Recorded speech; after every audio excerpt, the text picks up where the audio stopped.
Although it's rare, sometimes I cover an anime here on Otaku Evolution that, honestly, I'm uncertain I can do justice to. It doesn't even necessarily have to be a favorite, though usually it is.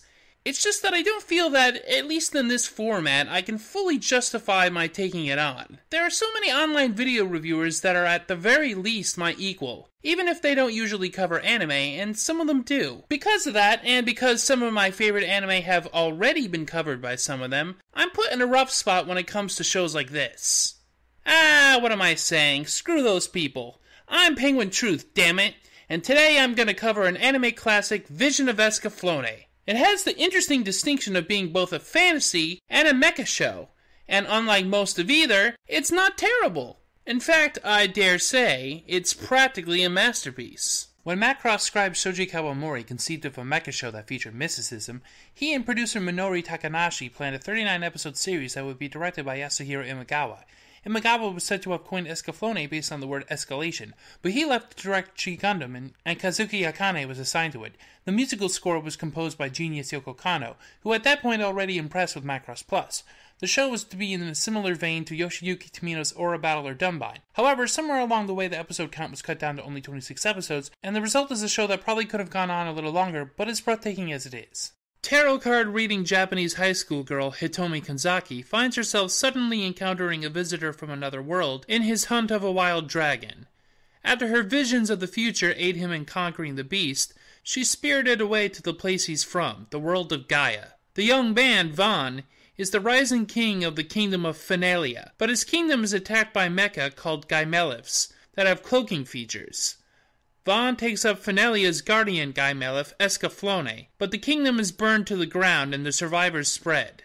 Vaughn and Hitomi encounter our third main character, Alan Shazar, noble, chivalrous knight whose fighting skills surpass Vaughn's, and whom Hitomi immediately falls for due to his similarities to a classmate. Alan, a knight of Asturia, has a complex past, including a bastard child raised by a foreign king, a father who abandoned his family, and a missing sister who, well, I'll let you check out what happens with that on your own. Hitomi ends up in a love triangle with Alan and the Princess Malerna, who herself is engaged to a handsome young merchant named Dryden, and eventually Vaughn develops feelings of his own for her. But there's more than romantic entanglement going on here, because the people who destroyed Finalia are agents of the country of Zybok, which is ruled by the mad scientist Lord Dornkirk, and whose forces are guided by a man named Fulkin and a psychopath named Delandau. Fulkin is actually Vaughn's brother, and Delandau, well, you'll just have to see yourself. Whoever thought I'd run into you here? It's the red guy Melif. Well, it's been a while, so let's play!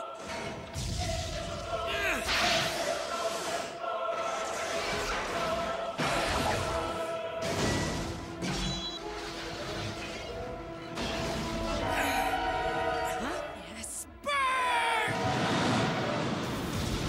Lord Dornkirk has quite an interesting backstory himself. One with a lot of, shall we say, gravity. Oh, and then there's Merle, one of anime's many catgirls. Merle's uncomfortably close to full furry fury, and being Vaughn's childhood friend, naturally she's fiercely protective of him, some might say overprotective. Merle, she doesn't tend to be a favorite character of the viewers. But honestly, I kind of like her. At least I don't hate her. She can be annoying, sure, but she's essentially a catgirl version of Fraubo from Gundam. Unfortunately, the voice isn't Frau, it's Quest Pariah. I never get bored of watching you. You're crazy. Yeah, well, you couldn't possibly understand how I feel, Merle. Oh, I can't take it anymore. Why, oh why do I keep seeing it? Well, Miss Cheerful, Lord Vaughn wants to see you. Maybe I just like Merle in comparison to Hitomi.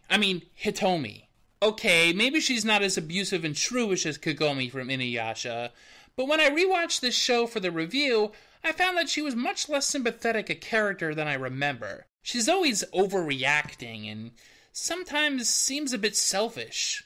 Vaughn can be that way too, but Vaughn has an actual mission in life and is dedicated to stopping Zybok, whereas Hitomi can come across as kind of petty and even self-righteous. But think about it, as far as the Kagome Higurashi parallels, ordinary high school girl is spirited away to a strange, unfamiliar place full of monsters, befriends an angry young man who wields a sword, and fights a heinous villain with a tie to the young man's past. If Vaughn carried Hitomi on his back, this would just be a better version of Inuyasha. Ugh, did I just compare Escaflowne to Inuyasha? What am I on? Well, unlike that dreaded feudal fairy tale, Escaflowne has a scope that actually supports itself with rich characterization, plot, and character development, and a lot of remarkable settings and atmosphere. It has a bit of mythology from all around our own world, including references to the lost city of Atlantis, which is part of the origins of that world, of Gaia. And the architecture ranges from European to Asian, plus there's all kinds of beastmen and mythical animals, especially dragons. But maybe most significantly, Vision of Escaflowne has an element that, thus far, I have yet to enjoy in any of the anime I've covered here on the show. My friends, Escaflowne is fortunate enough to have music composed by the greatest composer in anime. It has Yoko Kanno, and her music is just... It just brings tears to your eyes. As I once wrote for a list of best anime soundtracks, operatics and a strong instrumental sound by the Warsaw Philharmonic Orchestra are the lifeblood of this sweeping musical score whose choral sounds, string arrangements, and strong classical European flavor paint an atmosphere just as strongly as any of the drawings or scenarios. It is the very essence of this series, and elevates what is already a phenomenally constructed fantasy story into an epic for the ages. And man, when that music strikes, it strikes hard, like a sword wielded by Escaflowne itself.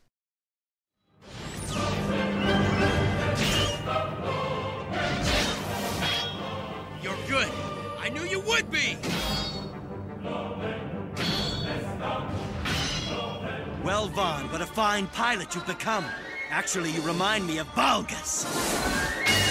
How have I gone so long without talking about Yoko Kanno on this show? How have I never covered an anime she was involved in yet? John Williams, Hans Zimmer, and Jerry Goldsmith are just blowing spit into kazoos compared to her. Other composers, Kajiura, Iwasaki, Amano, Yoko Kanno could use them as toilets. If there isn't a Yoko Kanno music conservatory built within the next decade or so, it'll be the shame of Japan. No, the world! Seriously though, lady's got skills. The world of Gaia is full of mysteries, the biggest being the secret of Atlantis, the Draconians, and the leader of Zybok, Emperor Dornkirk.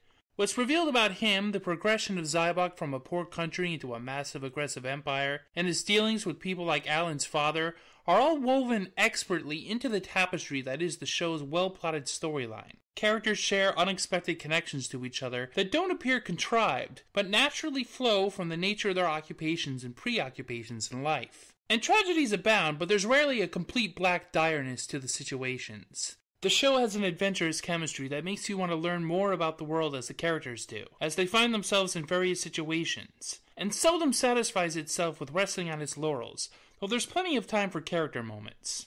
My father and mother both died when I was little. With Finalia burned to the ground and Balgus dead, about the only one I can count on is her. What about that guy? I thought you called him brother. He's no brother of mine. Vulcan, is a traitor. While it does restrain itself from too much gratuitous violence, it doesn't exactly shy away from the red stuff, and make no mistake, the battles are all deadly. Wars break out. Characters meet their ends, sometimes quite messily. It underscores the seriousness of the encroaching Zybok threat, and for all of Dornkirk's pretty ideals about bringing peace, reveals his callous disregard for human life, and sacrifices are made to stop the advance of his mad dreams. As I mentioned before, Vision of Escaflowne was supposed to go on longer than its 26-episode run, and during the last stretch of episodes, it's easy to detect story condensing.